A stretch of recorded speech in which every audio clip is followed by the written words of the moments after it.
This channel does not promote any violent, harmful, or illegal activities. All content provided by this channel is meant for an educational purpose only.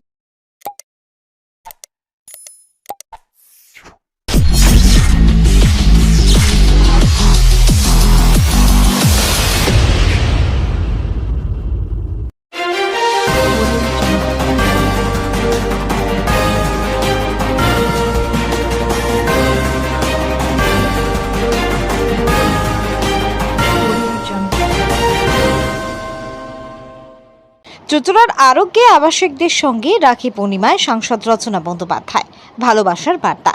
আজ রাখি পূর্ণিমার বিশেষ দিনে চুঁচুড়ার আরোগ্য স্বেচ্ছাসেবী সংস্থার আবাসিকদের সঙ্গে সময় কাটালেন হুগলির তারকা সাংসদ রচনা বন্দ্যোপাধ্যায়।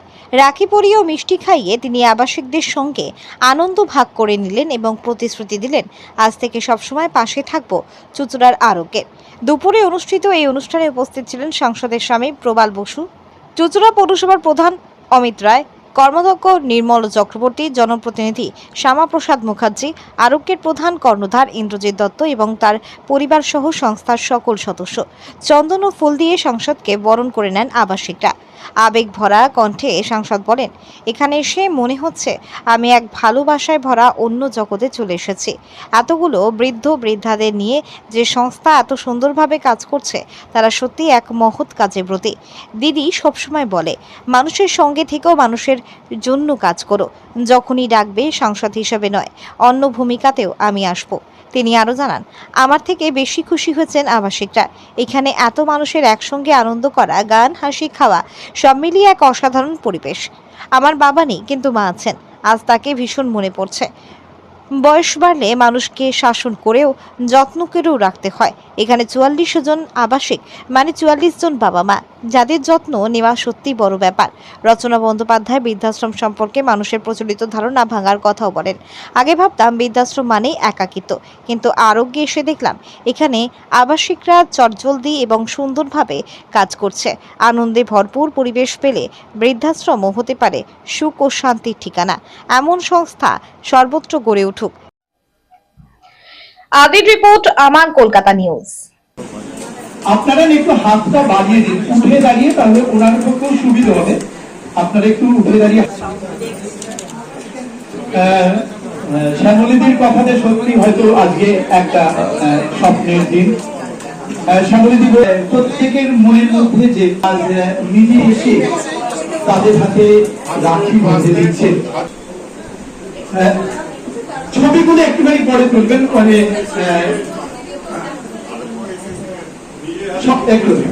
যাদের এখনো বাকি রইল আমরা সবাইকে দিয়ে দেবো সবার জন্য।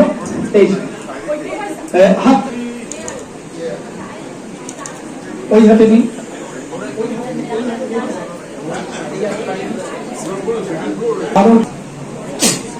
কিন্তু আজকে প্রত্যেকের মনের মধ্যে যে উন্মাদনা, যে এই সাংসদ আসবার জন্য, সেই উন্মাদনা আমরা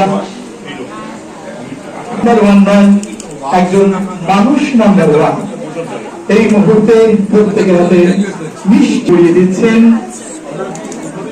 আমাদের রচনা বন্দ্যোপাধ্যায়। এমন একজন মানবিক সংসার, মানবিক মানুষ আপনারা দেখেছেন। এমন একজন মানবিক সংসার আমাদের হুগলি লোকসভা, যিনি নিজের হাতে আজকে আপনাদের রাখি পরিয়ে দিয়ে, যখন আপনাদের কথা ভাবার কেউ নেই, পরিবারের কেউ নেই আপনাদের কথা ভাবার, উনি এত ব্যস্ততার মধ্যেও আপনাদের নিজের হাতে, এত ব্যস্ততার মধ্যেও কিন্তু দিনটায় এই দিয়ে নিজে অন্য ধরনের জায়গায় আসলাম। এক এক সময় এক এক ধরনের জায়গায় আমন্ত্রিত হই। সাংসদ যেহেতু রাজনীতির মঞ্চে বেশি যাই, আর অভিনেত্রী হিসেবে অন্যান্য জায়গায় যেখানে আনন্দ দেওয়ার জায়গা সেখানেও যাই। কিন্তু আজকে এই জায়গাতে একটু অন্য রকমের একটা অনুভূতি, একটা অন্য রকমের একটা ভালোবাসার জায়গা, এবং ভীষণ ভালো লাগলো এখানে এসে। চুঁচুড়ার বুকে এত সুন্দর একটি উদ্যোগ, এত সুন্দর একটা আয়োজন এবং এত মানুষের মুখে হাসি ফোটানো হচ্ছে, এটা দেখে খুব ভালো লাগলো। তো আমার ইচ্ছে ছিল আজকে আসার। আজকে একটা শুভ দিন, ভালো দিন, আনন্দের দিন। তো সেই জন্য আজকে এখানে আসতে পেরে আমার ভীষণ ভালো লাগছে। খুব ভালো কাজ করছে। আমরা সবাই বটা বলি জানি, ইন্দ্রজিৎ নাম। তো ভীষণই ভালো সে কাজ করছে এবং মানুষের ভালোবাসা পাচ্ছে। সব থেকে বড় কথা ঠাকুরের আশীর্বাদ এবং এত বৃদ্ধা মানুষ যারা রয়েছেন, বৃদ্ধারা রয়েছেন, তাদের সকলের ভালোবাসার হাত রয়েছে তার মাথার উপরে। তো সকলে ভালোবাসা নিয়ে জীবন সবসময় ভালোই হয়। মানুষের পাশে থাকতে পারলে আমরা সবসময় বলি মানুষের জন্য কাজ করো, মানুষের পাশে থাকো। সেই কাজই ও করছে এবং তার জন্য আমাদের সকলের শুভেচ্ছা। এবং আজকে আমি আসলাম এখানে এবং আমিও বললাম যে আমি সবসময় এনাদের সাথে আছি। আগামী দিনে যদি কখনো প্রয়োজন হয়, কখনো কোনো দরকার হয়, সবসময় পাশে পাবে। সাংসারিক হিসেবেও পাবে, অভিনেত্রী হিসেবেও পাবে। একদম নিশ্চয়ই। রাখি বন্ধন সবসময় খুব আনন্দদায়ক একটা মুহূর্ত, কিন্তু আজকের এই আয়োজনে আসতে পেরে আমার খুব ভালো লাগছে। এক অন্য ধরনের অনুভূতি হলো। একদম খুব ভালো লাগলো। আমার ভালো তো লাগলোই, সব থেকে ভালো লাগলো তারা ভীষণ খুশি হলেন। তারা প্রত্যেকেই বয়স্কা এবং বয়স্ক মানুষরা রয়েছেন এখানে। তাদের জীবনে আনন্দ তো অতটা নেই, তারা এখানে ভালোভাবে আছেন, ঠিক করে খাওয়া দাওয়া করছেন, আনন্দ করে ঘুমাচ্ছেন, সেটা কিন্তু এন্টারটেনমেন্ট, আনন্দ দেওয়া, তাদের মনের মধ্যে যে খুশিটা, সেটা আজকে আমি ওদের মধ্যে দেখতে পেলাম। ওনারা সবাই বলছেন যেটা পরম পাওয়া, এরকম ভাবতেই পারিনি যে তুমি আমাদের একটি কোনো রাখি পরাবে। এই জিনিসগুলো কিন্তু দেখতে শুনতে পেলাম, ভালো লাগলো। ওনারা খুব আনন্দ পেয়েছেন, আমি সেইটা আমার কাছে বড় পাওয়া। একদম তাই তো হয়। মা বাবাকে দেখেছি, মা বাবাকে এখনো দেখছি, বাবা নেই, মাকে দেখছি। মার যত বয়স হচ্ছে মা তত ছোট হয়ে যাচ্ছে। আর তো বয়স হয়ে গেলে মানুষ আবার মনে হয় যেন সেই যুবক যুবতী বুদ্ধি নিয়ে ফিরে আসে জীবনে, যে তারা তখন বাচ্চার মতো তাকে গাইড করতে হয়, খাও, পড়ো, ওঠো, বসো, ওষুধ খাও, চলো, হাত ধরে হাঁটো, বেশি জোরে উঠবে না, এসব তো বলতে হয় বয়স হয়ে গেলে। আমাদের সবাই সবসময় বলে আসি বাবা মাকে। তো এই মানুষ যারা এখন বৃদ্ধ হয়ে গেছেন, আজকে আরোগ্যতে তারা রয়েছেন, ইন্দ্রজিৎ সেই কাজটাই করছে, যে কাজটা আমরা আমাদের বাবা মাকে করি। আর উনি একজনের নয়, আজকে 100 জন মানুষের করছেন। কতজন আছেন সেটা? 44 জন মানুষকে দেখাশোনা করছে, মানে 44 জন বাবা মাতা। কত বড় দায়িত্ব। রঙ্গমঞ্চে মানে বিভিন্ন সময় আপনাকে বাড়িতে নিয়ে কথা বলা গেছে, সম্মান, আজকে একদম রিয়েল লাইফে এতগুলো মানুষ। হ্যাঁ, দেখো আমি সবসময় বলি যে আমি মানুষের পাশে আছি। স্পেশালি আমি তো মহিলাদের উইমেন এম্পাওয়ারমেন্ট নিয়ে সবসময় ভাবি, চিন্তা করি এবং বিগত 14 বছর ধরে আজ দিদি নাম্বার 1 করছি। তো সেটা একটা ওমেন সেন্ট্রিক শো।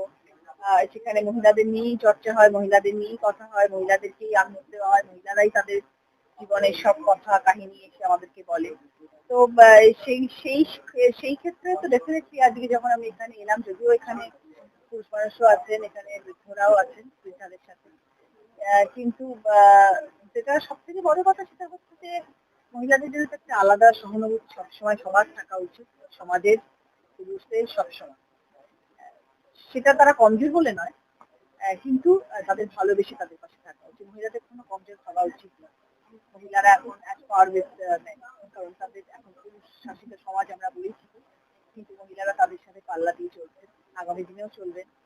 এবং সেই জন্য আজকে যখন আমি এখানে এসে দেখলাম, তখন মনে হয়েছিল হয়তো ওনারা এতটাই বৃদ্ধ, হয়তো উঠতে পারবেন না, বসতে পারেন না, হয়তো চলতে অসুবিধা, কিন্তু তার থেকেও বেশি মনে হলো তারা সাংঘাতিক।